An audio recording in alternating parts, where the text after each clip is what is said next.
వెలుగు చీకటిగా మారే సమయమిది. ఊరి బయట ఉన్న పాత గొడ్లగూడెం మునగతోట బంగ్లా అని పేరుంది. 40 ఏళ్ల క్రితం నిర్మించిన ఆ బంగ్లాలో అప్పటి నుండి ఎవరూ ఉండలేదట.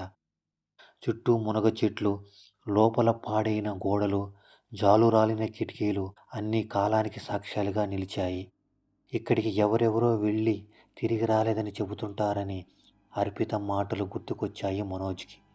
ముగ్గురు, మనోజ్, అర్పిత మరియు రాజు, వీరి యూట్యూబ్ ఛానల్కి కొత్త వీడియో కోసం హర్రర్ లొకేషన్కి వెళుతుండగా ఈ బంగ్లా పేరు తెలిసింది. సరే, ఇవాళే అక్కడ షూట్ చేద్దామని మనోజ్ నిర్ణయించాడు. తొలకరి గాలి వీచింది. రహదారి చివర ఉన్న శిథిలమైన బంగ్లా కిటికీలు ఒకదానికొకటి ఢీకొంటుంటే వినిపించే శబ్దం మనసుకు గుచ్చుకునేలాగా ఉంది. కెమెరాలు, లైట్ సెట్ చేసి రికార్డు బటన్ నొక్కగానే రాజు నవ్వుతూ అన్నాడు, ఇది మనకు 1,000,000 వ్యూస్ తెస్తుందని. కానీ వారికి తెలియదు, ఆ బంగ్లాలో వారు మాత్రమే లేరు. గాలితో వచ్చిన గుసగుస గడియారం 12 కొట్టింది. గాలి ఒక్కసారిగా బలంగా వీచింది. లైట్లు ఒకదాని తరువాత ఒకటి మెరుపుగా ఆరిపోయాయి. అర్పిత చెయ్యి చల్లగా అనిపించింది. ఇక్కడ ఎవరో ఉన్నారు అంది గుసగుసగా. మనం మాత్రమే ఉన్నాం, నీకే భయం ఎక్కువ అన్నాడు రాజు తేలిగ్గా. కానీ కెమెరాలో మాత్రం ఇంకొక నీడ కదిలింది. మనోజ్ దాన్ని రివ్యూ చేయడానికి దగ్గరికి వెళ్ళాడు. ఫ్రేమ్లో వారు ముగ్గురు ఉన్న చోట వెనుక పెద్ద తెల్లని చీర కప్పుకున్న రూపం మెరుస్తూ కనిపించింది. ఎవరెవరో మన వెనకున్నారని మనోజ్ భయంతో అన్నాడు.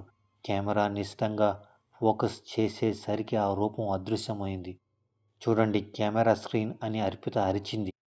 అక్కడ ఆ రూపం నేలపై రక్త బిందువులు వదులుతూ నడుస్తూ కనిపించింది. కానీ వారు వెనక్కి తిరిగి చూసేసరికి నేల పొడిగా ఉంది. ఆమె లోపల రహస్య బంగ్లాలో రెండవ గదిలోకి వెళ్ళగానే వారికి ఒక పాత ఫ్రేమ్లో ఫోటో కనిపించింది. తెల్ల చీరలో కళ్ళలో విచారం దాచుకున్న ఒక యువతి. ఇదే కథ మన కెమెరాలో కనిపించిందని అంది అర్పిత. ఫోటో వెనుక పదాలు చెరిగినట్లున్నాయి, కానీ కొంచెం చదవగలిగారు. శాంతి, ఈ బంగ్లాకు నీ శ్వాసే జీవం. దాంతోపాటే బయట గోడల నుండి ఒక మహిళ స్వరం వినిపించింది. వారి గుండెలు ఒక్కసారిగా దడదడలాడాయి. రాజు కెమెరా ఆన్ చేసి ఆ దిశలో ఫ్లాష్ వేశాడు. గోడపై దోమపై కప్పబడిన చీకట్లో ఒక రూపం తేలింది. అది మనిషా లేదా మరేదైనా చెడు శక్తియా అని అర్థం కాలేదు. కెమెరా ఫోకస్ మార్చేసరికి వెనక చీకట్లో ఒక ఆకారం ఉంది. అది నిశ్శబ్దంగా వారికి దగ్గరగా అవుతుంది. ఆ రూపం కేవలం కొన్ని అడుగుల దూరంలోనే ఉంది. అంతలో లోపల రాజు కేకలు వేశాడు, దీన్ని షూట్ చెయ్యి అని. కానీ కెమెరా సడన్గా ఆగిపోయింది.